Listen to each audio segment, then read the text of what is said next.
gente! Eu sou Cristiane Grace, eu sou professora formada em História, doutora em Educação pela PUC de São Paulo e tive a honra de ser convidada pelo canal aí Sociologia das Ruas para falar de um assunto muito interessante, que às vezes é difícil você entender, mas que eu vou tentar explicar com uma maneira bem palatável. Vamos falar sobre o que são políticas públicas? Eu não sou especialista em gestão pública, não sou, mas eu tenho algo a dizer sobre isso. Porque quando você entender o que é isso, a hora que algum político com mandato ou sem mandato, com mandato ou só candidato, dizer para você assim, tem que fazer política pública. Meu filho, o que é política pública? Dá um exemplo aí. Então eu vou tentar explicar de maneira palatável, né, de uma linguagem simples, de uma cidadã que gosta de política, acha que a gente deve se envolver, para outras pessoas que também entendem que quem não gosta de política é governado por quem gosta. Então vamos lá. Imagine uma política pública para a educação, pensada a nível federal.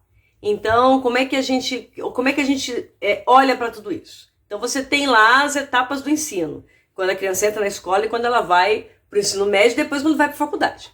Aí você pensa numa política pública que mude a estrutura de tudo isso se eu estou falando em nível federal, que garanta que estados e municípios também possam fazer o mesmo. Então a primeira coisa aumenta o orçamento do Ministério da Educação. Se eu aumento o orçamento do Ministério da Educação, tem mais verba para ser gasto. Mas como é que isso vai ser gasto? Aí eu estabeleço o seguinte, que existia um fundo para o ensino fundamental, um fundo de investimento para o ensino fundamental. Aí eu mudo a lei e digo assim, não, agora vai ter um fundo de investimento para a educação básica. Ao invés de Fundef, vai ser Fundeb.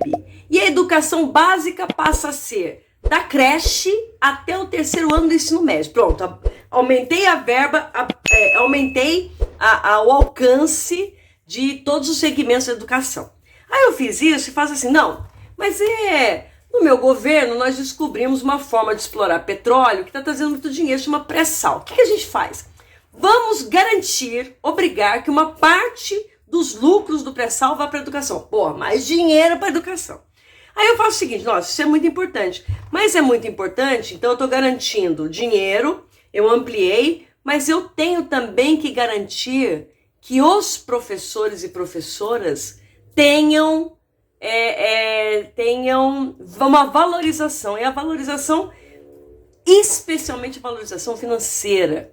Então eu garanto um piso nacional para os professores, porque quando eu garanto um piso nacional, claro que tem toda uma disputa política nos estados e municípios, mas tem uma lei que no embate, na conquista, a gente pode pressionar governos estaduais e prefeituras para que cumpram o piso. Pronto, estou garantindo um salário melhor para os professores.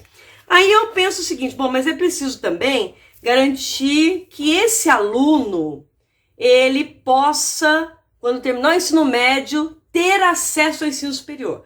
Aí eu faço um exame nacional do ensino médio, já existe. Por que a gente não pega esse exame nacional do ensino médio e garante duas coisas? Primeiro, que se o aluno for bem nesse exame, ele tem uma bolsa para entrar na faculdade. O Estado tem que garantir que esse aluno que tem condições possa fazer uma faculdade. E a gente garante também outras formas de acesso a partir desse exame nacional que chama Enem, para os alunos fazerem faculdade. Mas mais do que isso, sabe o que a gente pode garantir também? A gente pega esse Enem e faz assim, alunos, jovens, adultos que não conseguiram estudar, não conseguiram terminar o ensino médio, não puderam terminar o ensino médio, por algum motivo.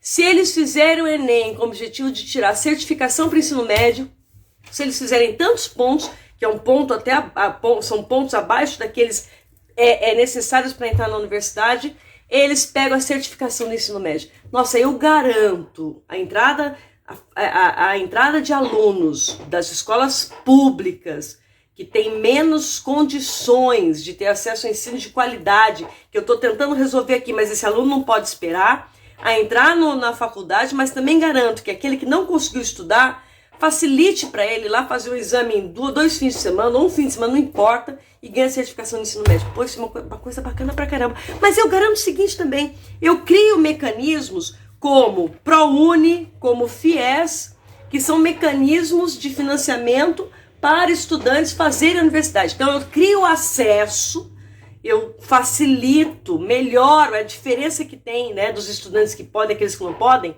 porque é uma diferença gritante. Eu, além de facilitar a entrada, ou otimizar, ou garantir que seja igualitária a entrada desses estudantes na universidade, eu também preciso, não adianta só colocar o estudante na universidade. Eu tenho que garantir que ele possa fazer. Então eu estou atingindo desde a creche, agora mais do que ensino médio, o ensino universitário. Então, quando eu faço isso, eu aproveito e faço o seguinte, peraí, eu preciso também garantir uma formação bacana de professores. Então eu faço assim, aquele cidadão, aquela cidadã, que quer fazer um curso de licenciatura para ser professor ou professora, se tiver financiamento, chama-se FIES, já existe, mas vou melhorar esse negócio aqui.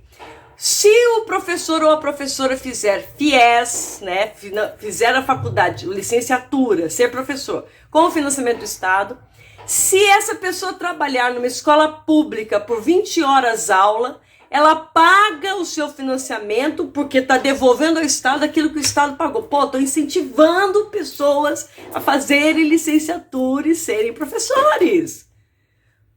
Mas parece que tem um engajamento aí de ações que pode ser capaz de mudar a estrutura da educação.